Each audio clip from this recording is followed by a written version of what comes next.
Annemin hayali geldi karşıma, söylediği sözler geldi aklıma.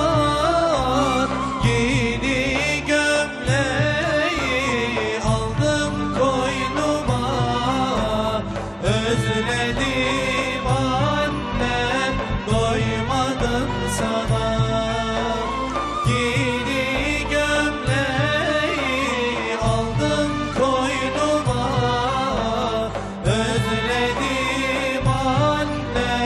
Doymadım sana.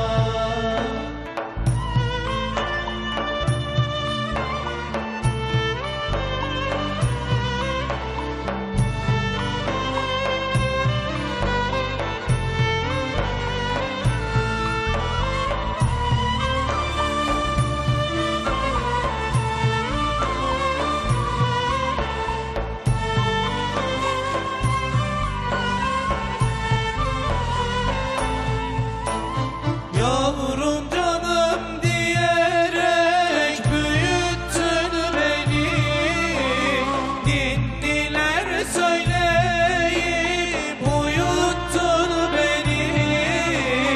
Geceleri kalkıp doyurdun beni, her zaman annem ararım seni.